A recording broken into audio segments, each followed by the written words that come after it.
the property market, I guess, was a little, I mean, it's about half the price of Nice and some of the other places in the south of France in terms of price per square meter. But it still has the same things to offer in terms of climate and lifestyle, and it's a great hub for travel and all that. Hi, my name is Kalashian for Live and Invest Overseas, and I am joined today by Dennelle Taylor Nizoux, who has been living in Hello. Montpellier for quite some time. Hi. And is the founder of Renestance. So, just to give a bit of background, Montpellier is where Dennelle is based, and it is one of the fastest growing cities in France and especially in southern France. It's really catching the attention of expats who are looking for lifestyle value, sunshine, and without the big price tag of places like Nice or Paris. So, today, Dennelle, who is a local there at this point, is here to tell us all about how she helps international buyers navigate the French property market here and help them get settled into Montpellier, what it's really like to buy here, what surprises people, what the ideal costs should be, and who really belongs in Montpellier. So before we get into the market itself, I'd love to just start with your story so people know a little bit more about how you've come to be there. How did you end up in Montpellier? Your little elevator pitch story. Yeah, well, yeah, I'll try to make it short and quick. I was a student in Aix-en-Provence in college, so I got to know a little bit the south of France and the Mediterranean area, and it never really felt like home to me. So I basically kind of wrote off the Mediterranean part of the south of France. Later, my U.S. company transferred me to Paris, and I lived there for 10 years, and I met my French husband, who's from Normandy. And by some coincidence, basically, his best friend from Normandy set up in Montpellier in about 2001. And so, we would take the TGV down to visit him. And he and his wife had their first baby the same year that we had ours. And we just, it just kept coming down. And each time we had to take the TGV back up to Paris. We were like, it just got harder and harder to leave Montpellier.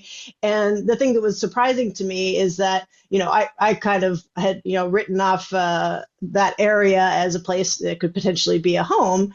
But the more we saw of Montpellier, the more we realized that it was a much different vibe, way more low key, open-minded. I was born and raised in Southern California, and it just felt a bit more like that vibe, easygoing, indoor, outdoor lifestyle. Mhm. I mean, we were living the grind in Paris, eventually with two small children and doing the usual métro boulot dodo, as they say. So you're just living to, go to work and be on the metro. And our friends in Montpellier, they got off work at 5. They grabbed the kids, a bottle of rosé. They're down at the beach enjoying their life. I was like, yeah, this this is what I want. So yeah. So long story short, that's basically how we ended up choosing to live in Montpellier, and we moved down here in 2010 with our kids, and so now our kids are grown, and yeah. So, for somebody who's never been to Montpellier, how would you describe it generally as a city for living? Well, basically, it ticks a lot of boxes. So a lot of times we have people who are looking for a walkable place where they don't need to get in the car for everything. And so Montpellier definitely ticks that box. We've got 5 tram lines, and they are free for residents. So that's nice. And it's also near the beach. So, I mean, it's not on the beach, but it's about 6 miles away from the beach. So ticks that box. But also there's lots of hiking and easy access to nature, just, 20-30 minute drive, you're hiking a mountain. So it ticks a lot of boxes. It's also a very young city. It's very dynamic because of the universities, Mhm. and that also brings a lot of culture. So we have a lot of artists and writers, and anybody who's attracted to the arts can usually find what they're looking for in Montpellier as well. We have 2 opera houses. It really, it's a very well-rounded city, but also, as they say in French, taille humaine. It's still navigable. I think it's maybe about 500,000 people now, including the whole metropolitan area. Mhm. So it doesn't feel too big, but yet it still has everything that you might be looking for. So we know that this is a university town. It draws lots of students. Is this also a location where French people tend to come for retirement, or is that a demographic that's well represented in Montpellier, or is it more the villages around? Is there a population of retirees, Yeah, definitely. What's happening during COVID is that we ended up having a lot of Parisians and French from, less favorable climates come down to Montpellier because they could work remotely and all that. So, I mean, there's always been people who wanted to retire to the south of France within France, but then now we also had more remote workers down here. I guess maybe the villages are attractive to retirees, but mostly I think more of the areas outside of Montpellier, like more out in the country, outside of Béziers and all that, you can get more for your money, and you're not reliant on the job market. So there's no point to No spend reason. Yeah. the higher property. Okay, great. So you've compared Montpellier to the other parts of France that you've lived in, spent time in. I'm curious about your husband's experience. If he's from Normandy, was there kind of a pull to go north instead of south? And how does he compare the north versus, I mean, the biggest thing obviously is the weather. But aside from the weather, what is it that he would prefer in one or the other? Was that a bit of an argument between you guys at the time? That's a really good question because, yeah, I mean, he was fine with the weather in Paris. I mean, was similar to what he grew up with. And it wasn't until we started spending more time in Montpellier that he actually saw, the appeal of being able to, be outside more than a few days per year. And we kept our apartment in Paris for, I would say probably the first 10 years that we were in Montpellier, just because we didn't know if we were going to stay or not. But pretty quickly, we both realized that just waking up and seeing a blue sky every day, just, this changes everything. Because of the And soul, so, right? yeah, I mean, yeah, I would say he was probably sold on it faster than I was, actually. Oh, that's great. All right, cool. So let's get into the property market. We've laid a little bit out about the lifestyle and who kind of fit in this city in particular. So you obviously have been in real estate down there for how long now? You've been in this for decades, right? Well, not quite that long, but well, yeah, I started Renestance as a full service relocation agency officially in 2015, and then I got my degree in real estate and immobilier in 2017. So yeah, but we've been dedicated to buyers agents since 2017, and it's been educational. Yeah, and I mean, you've been there on the ground for so long, whether it was in passing or permanently, you've seen how the market has changed. I'm sure that gave you great insights when you actually did dip your toe into that field, into that water, mixing metaphors. So, what is the market like right now? Everything in the US is quite unpredictable right now. People are really worried about the value of their homes, mortgage rates, the stock market is going crazy every day. So, what is it like in Montpellier? Are things a little bit more stable? Is it reacting to the market as it is right now on a global scale? What do things look like? Well, Montpellier has been one of the fastest, if not the fastest growing city in France for at least 20 years. I mean, it was already growing fast when we came down. And, like I said, there was a bit of a bump during COVID where we had a lot of people coming down who could work remotely. So it's always been steadily increasing. The property market, I guess, was a little, I mean, it's about half the price of Nice and some of the other places in the south of France in terms of price per square meter, but it still has the same things to offer in terms of climate and lifestyle, and it's a great hub for travel and all that. So I mean, it makes sense that the property has been appreciating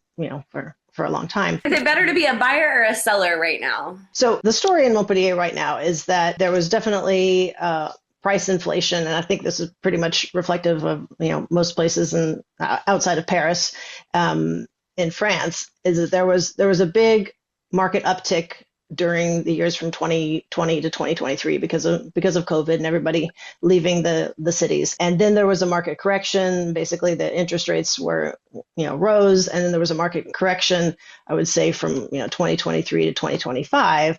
But now the prices have stabilized, and I think Montpellier is really following the national trend, I think, in terms of that. Okay. But since the baseline price per square meter is, quite a bit lower in Montpellier than in other areas with similar attractions, there's still a lot of upside potential here.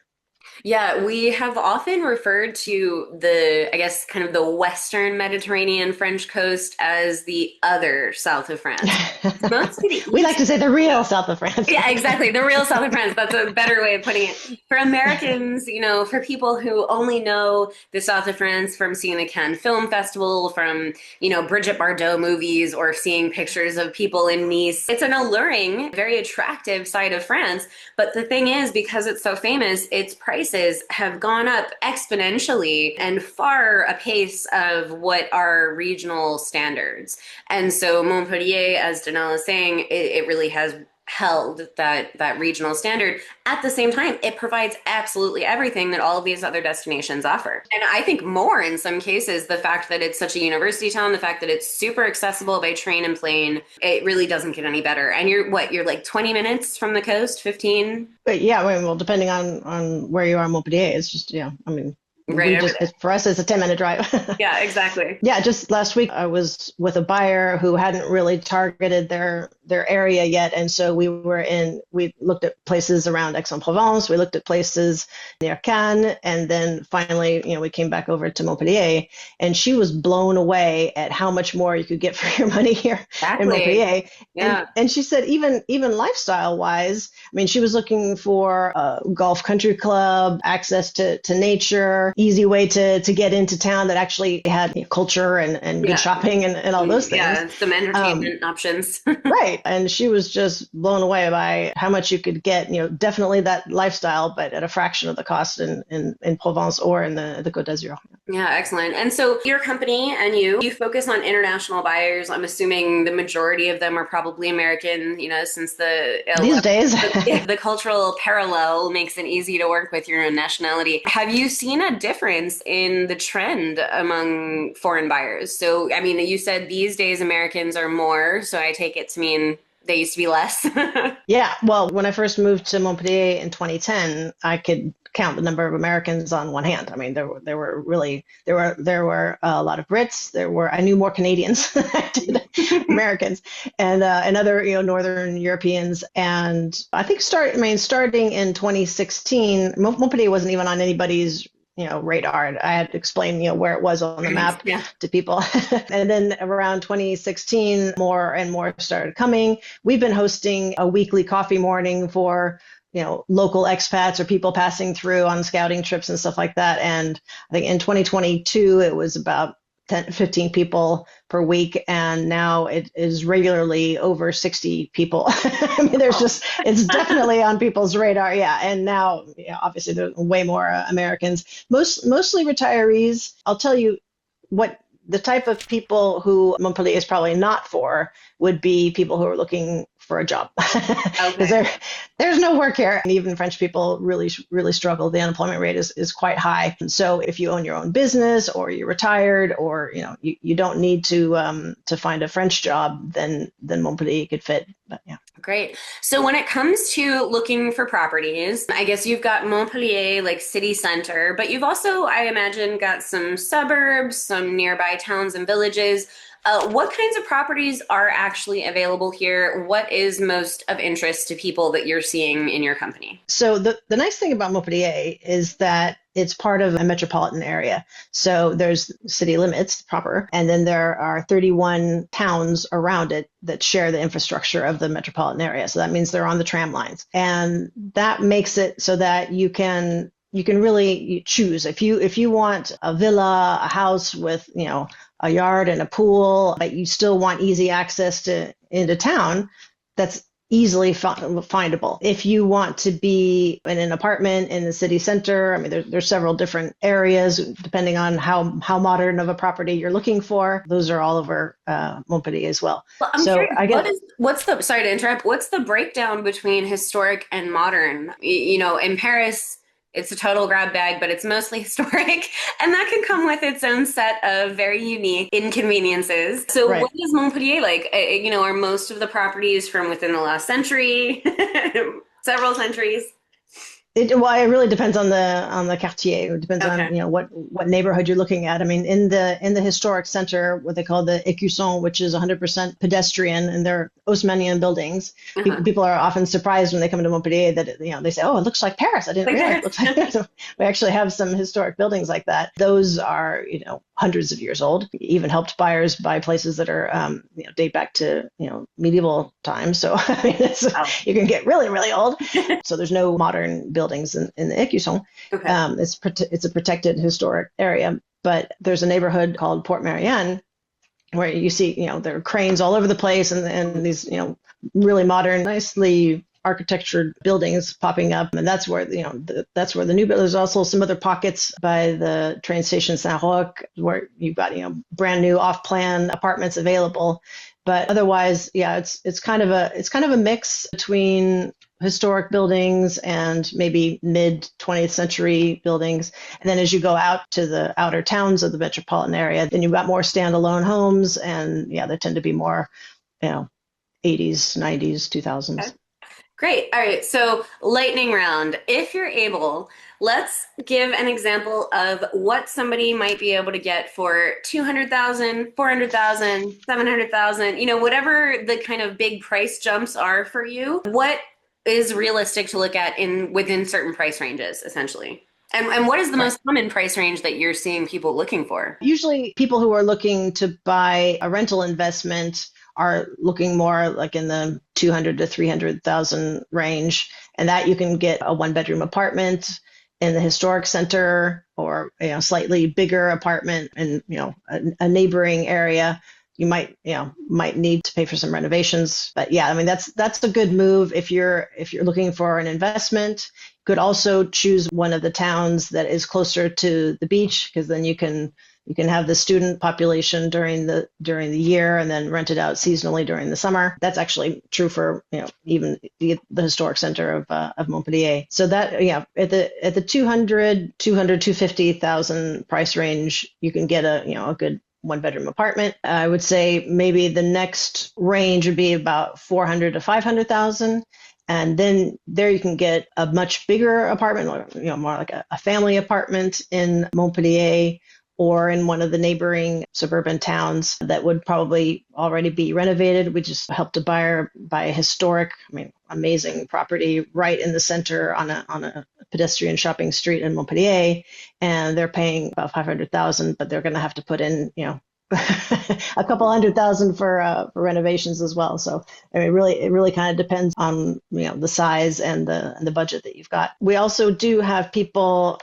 Mostly American retirees are either coming and they want to be in a historic French charm, what I say, apartment that's got the parquet and the Yeah. marble fireplaces and all that stuff. They either want that, or they want something with space, and they kind of want to replicate the comfort and convenience of a house in the U.S. So both of those are readily available, and that I guess if they're probably more around the 500,000 mark. Yeah. But Okay. there's also some very, very nice high-end villas, architect design places as well. So Yeah, I bet. And so what would the starting range be there? Is it from 1 million or? we were touring some penthouse apartments a couple weeks ago, mostly in the Port Marianne area, where they're all the brand new ones. There's still some rooftop villas, as they call them, available. And you can still find quite a few for under 1 million. I mean, I Oh, would say, great. 750 to 900,000. There's still quite a bit. Yeah. Then we ended up looking at villas that were more over, 1 million, 1,200,000, or whatever. Hmm. Okay. So yeah, nice range of properties it sounds like. And are there any particular areas, certain neighborhoods that you would recommend particularly to expats, especially, keeping in mind that many of our viewers are retirees? Is there an area that's maybe not good for accessibility in terms of cobblestones, or is there a better area, more modern living with more accessibility, etc.? There's the double-edged sword of what I call, comfort and convenience versus versus the historic charm. charm. Yeah, exactly. Convenience Always versus that charm. trade-off, right? I mean, people are drawn to the Écusson with the historic, or the other neighborhood, Les Arceaux, Beaux-Arts, and some other neighborhoods that have more historic Right. buildings. You're not going to get elevators in those buildings, I No imagine. elevators, no parking. Usually there's not even a whole lot of outside space. And in the center of Montpellier, I mean, there can be, hills and cobblestones. And I wouldn't necessarily recommend that if you have any kind of mobility issue. Hmm. And I guess it really kind of depends on if you're going to be living there year round. And this is your main home. I think it is better to be near a tram line. And now they just built out the fifth tram line in December, which gives access to way more suburban towns. I hesitate to call them suburban because they really don't they really don't feel suburban. I mean, you're in town in 10, 15 minutes. So yeah, I think it's better to, if you're not going to be in the center and walkable, then to at least be near a tram line, because you don't want, it's not a great place to drive. I'll say honestly. Okay, good to know. I Thank got you my for driver's license. that. I got my driver's license in Paris, and I prefer driving in Paris than Montpellier. Oh, that's a testimonial. So definitely make full use of the free tram. Exactly. Yeah, this is something we really try and try to clarify for people, because for Americans it can seem very odd to use the public transport. All right, so we've talked about location, we've talked about price. Is there anything else that people really need to be aware of? I don't want to get too much into the details of the property buying process right now. We can maybe do a second video to talk about that and clarify and demystify the French process. But what might be like the biggest shock for people that are coming and actually looking at buying? And is there any kind of like extra price tag that gets tagged on that they're not aware of beforehand? Yeah, so I'd say there's two surprises or shocks. The bad one is the frais de notaire. So that's basically a tax, and that's the closing cost. In general, I say mentally tag on another 10% when you see a purchase price, because that will cover all of your closing costs. The frais de notaire are usually around 8%. And then if you want to have an inspection or whatever, different mortgage guarantees, etc., it'll all be covered in that additional 10%. But a lot of people don't have that in mind. So that's one surprise. A great tip. Yeah. The other one is the pleasant surprise that property taxes are really low, especially compared to the US. Even these million, 2 million euro villas, the property tax is still under 3,000 euros a year. Yeah, and right, that could be per month in the US in certain counties. Right. So that can be a very pleasing shock that I hear quite often from people everywhere outside of the US. And are there any kind of common pitfalls, common mistakes, things that a lot of people, mistakenly do or don't do, and things that they should be prepared for to avoid those things? Well, I think, yeah, that is one of the pitfalls that people can fall into, is that they unconsciously go after the similar type of setup that they had in the States, where they have a house with some land, and then they end up having to drive everywhere, and then it hits them, wait a minute, no, we moved to France because we wanted to a walkable lifestyle, and we wanted to be in the middle of the action and stuff like that. So sometimes they kind of, if they're not conscious about their choices, they can end up in that situation and go, wait a minute, how did how did we end up here? Yeah. Well, that's a really, really good insight, because I've never actually heard that before, but I do think it's a common trap for people. And so one of the things we always say is, write your list of what you want, and the list, your deal breakers, your priorities and your deal breakers, and the priorities that you won't negotiate on, and the deal breakers that you might be able to negotiate on. And keep that list in the front of your head, or literally on a notepad in your kitchen or whatever it is, because you will start to, slide back into old thinking, and you need to wake up and realize that this is a completely new lifestyle, and you can make it whatever you want to be. So make it what you want it Totally to be. True. Absolutely. Yeah. I guess another thing that I just remembered, another surprise that a lot of people have, is that the state of the properties that they visit and that are available to purchase, it's a completely different mentality in France. And this is applicable to Montpellier, Paris, wherever. It's just a French thing, that the people don't do up their properties for sale. That Very it's not true. like in the Yeah, States. it's not like in the States They where do they not optimize. renovate. And as you can tell by looking at the listings, they don't stage them either. So that's another thing to be aware of, is that you're visiting a place, don't expect it to be immaculate and that you just, turnkey or whatever, and try to have some imagination, because sometimes it's really hard when you're visiting a place that is cluttered or, overly decorated, Yeah. or just in need of some TLC. You could discount it when in fact it's actually a really good opportunity. And usually, as I tell people, usually there's probably at least a kitchen or a bathroom that's going to need to be redone if you're looking at a place that's not brand new. And that is an opportunity for you to make it as you like. And that's precisely why the French don't do up their properties, because it's assumed that the buyer is going to want to do it up their way. Why would they pay for somebody else's renovations? They may not suit at all what they're looking for. Right. Yeah, So, that makes sense to me. But right, nobody's renting furniture here to make an open house. right. No, and there's That's no not a open thing. houses either. Yeah, exactly. Not a thing. Yeah. So, yeah, you have what you're looking for on paper. And when you're visiting the things, sometimes actually you realize that what you had on paper is not really what you're being, what you're attracted to. And also just keep in mind that you're buying it as is. That doesn't mean that you have to live in it as is. Right, Yeah. exactly.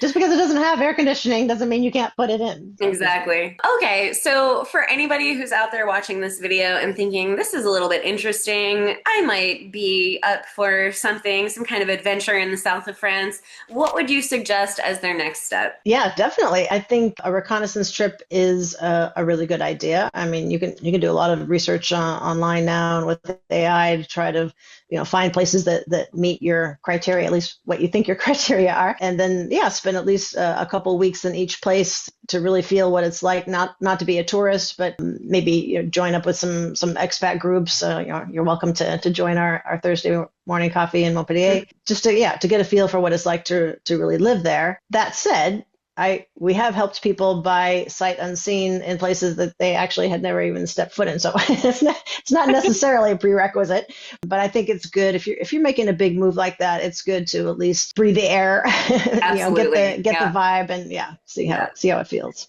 Yeah, I totally agree. I say it in all these videos. People are probably sick of hearing me say it, but I call it location chemistry. It's the same chemistry you have with a person. Yeah, You'll feel it. absolutely. And it can change street to street. It's something based on the country and then something based on the town or the city. But then really neighborhood to neighborhood, street to street, you never know how you will react personally to a place. So there's nothing better Yeah, than getting your boots on the ground, a phrase I hate to use, but it is very apt. Get your boots on the ground and discover the place for yourself. As Dennelle says, live as a local, not as a tourist. Go grocery yeah, shopping, cook your own dinners, join a club. So yeah. thank you so much, Dennelle. And You're welcome. you've been such a proponent. You've been such a cheerleader for Montpellier for so long, and I'm so glad we're finally getting to give it some airplay Yeah, me because too. yeah, it might not be the first place that people think of when they imagine a life in France, but for the right person, Yeah, it really offers this huge, compelling mix of